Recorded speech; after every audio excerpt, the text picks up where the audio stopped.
Hello everyone, welcome back to my channel. Today's video is all about, it's all about the first 7 books of a Phryne Fisher Mystery book series.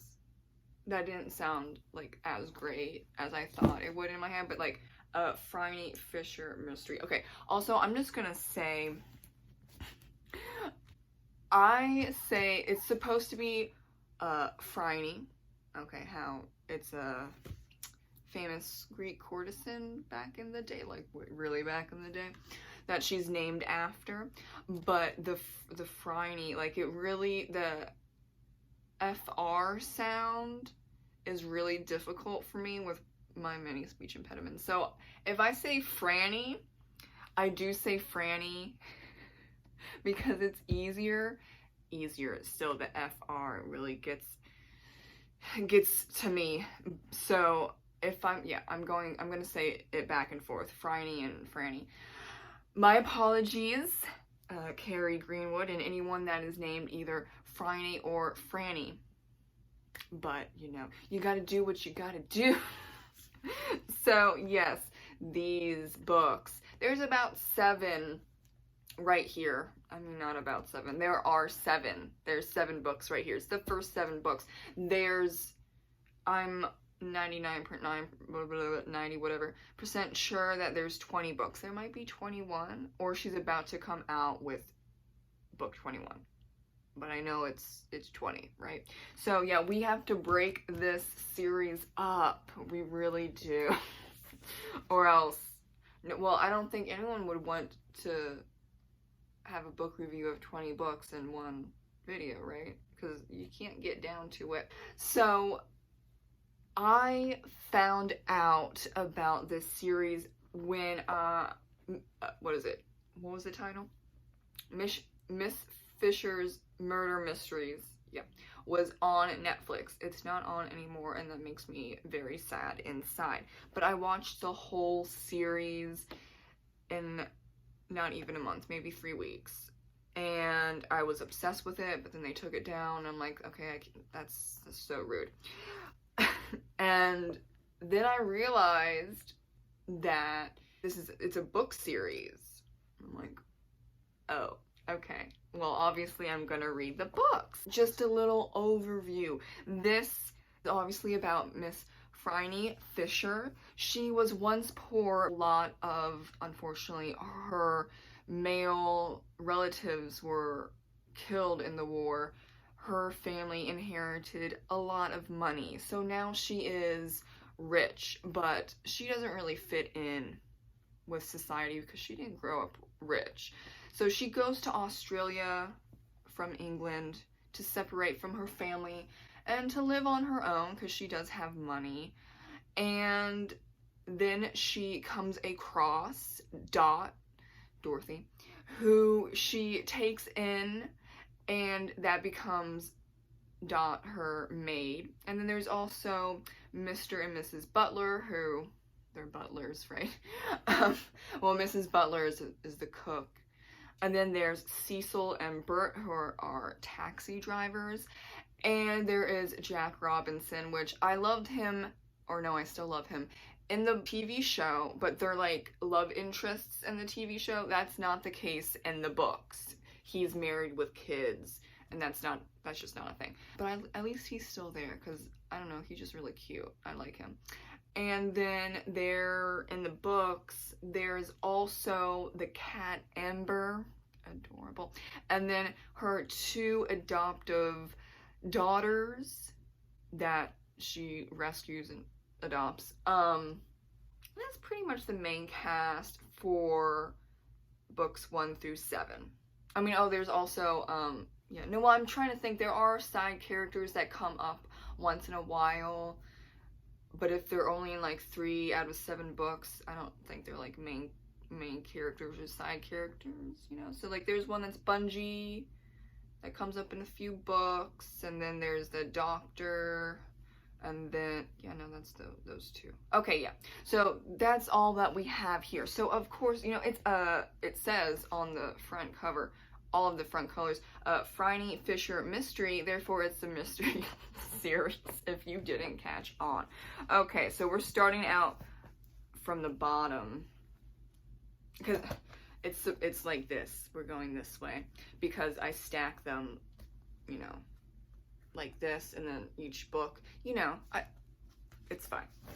So first up, I gave a 5 out of 5 stars with Cocaine Blues.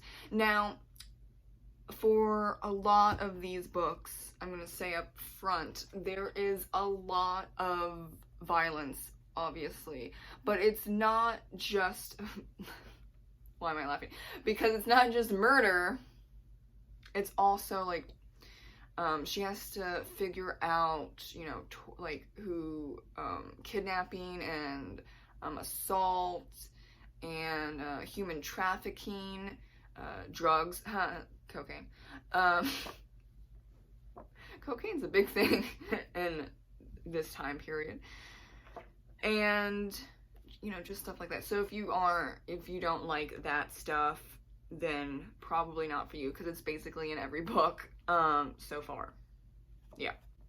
So Cocaine Blues, she's trying to figure out a murder, but also like who's dealing cocaine.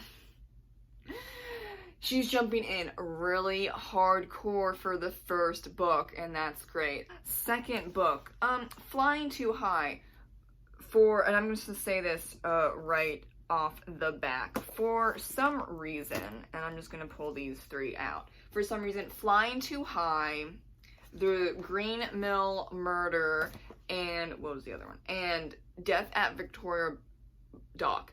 You can't find them, so I had to get used books. I mean, which one? These 2 are the most annoying looking because of the stickers right there. I mean, they were $6 each, so I'm like, okay. This one is fine. It's fine. I think this was like $7. $1 more for lack of stickers on the front. So I don't know why you can't find these. So if you're going to get, you know, into this book series, just be sure to know that these 3 books, they're not printing them, or they're on pause. I don't get it. But that annoyed the crap out of me. Okay, Flying Too High. I did give this 5 out of 5 stars. It's more like 4.5 because I just don't care too much about planes. It's not mainly about planes, but there's a lot of plane usage.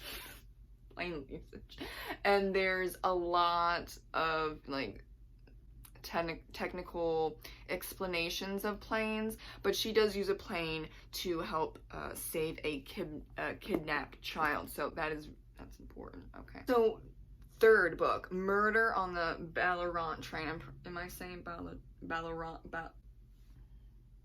I can't pronounce anything, obviously. This is like, it's kind of, so I thought it was going in the like vein of, what's that called? Murder on the Orient Express, which I read, and it's like a trope, I guess, for these like older time murder mysteries, so I thought this was all gonna be on a train. It's not all on a train, and I appreciate that.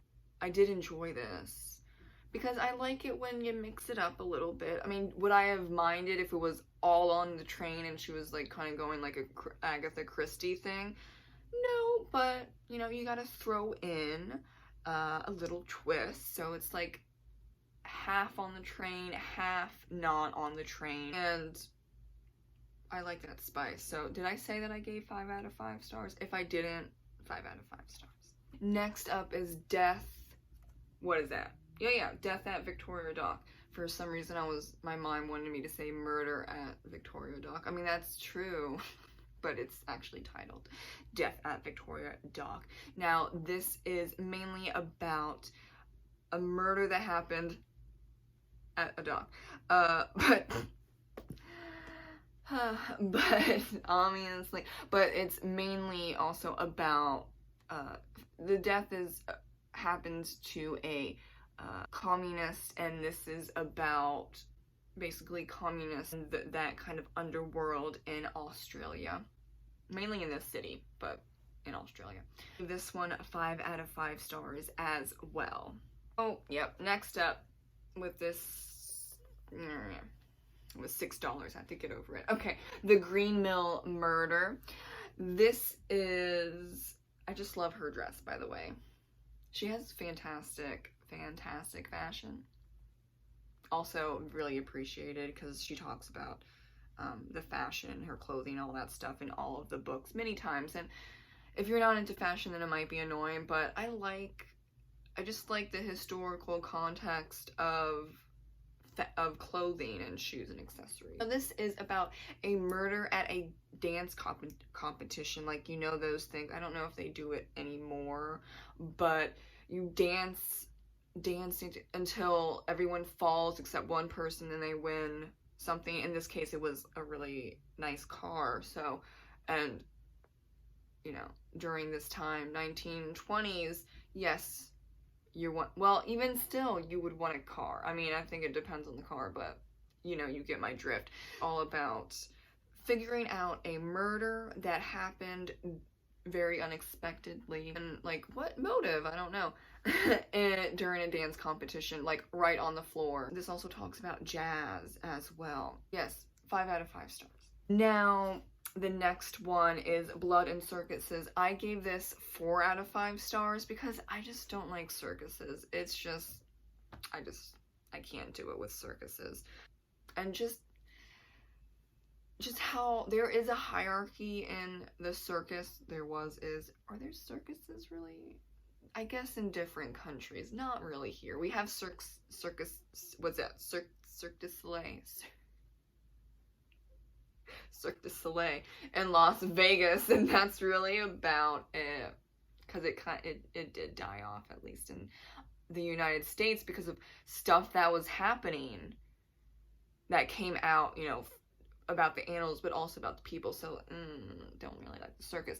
What I noticed actually on Goodreads is people didn't like how Phryne was losing her confidence so fast, and then they were saying that, oh, how can, like, she has so much confidence, but then, like, she goes to a circus and now she's sleeping on a cot and eating, you know, nasty food. Oh, I thought that she was poor, so why is she acting like this? It doesn't make any sense.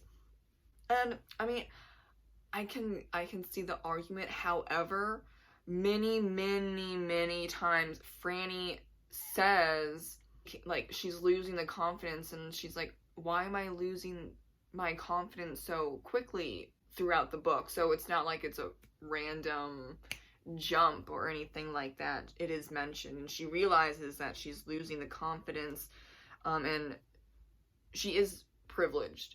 She realizes that she doesn't want to go back to being poor, especially when, you know, she has a house and all the comforts and, you know, servants and all that stuff. I'd rather her admit that than pretend otherwise, but I guess that bothers other people. I don't know.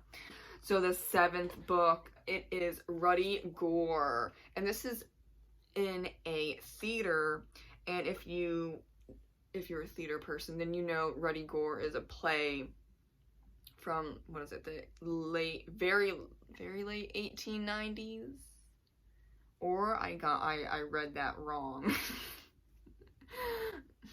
So it's a funny English play. And one person is murdered from poison, then someone else is poisoned, but he doesn't die. There's a trickster happening as well with, you know, trying to set people up. And then there's also a ghost that's haunting the theater. Lots of stuff going on, lots of drama happening, but of course it's the theater, it's drama, of course. It's dramatic. What am I saying? Duh. And this is the book where we meet Lin Chung, which is a love interest for Phryne in the future books.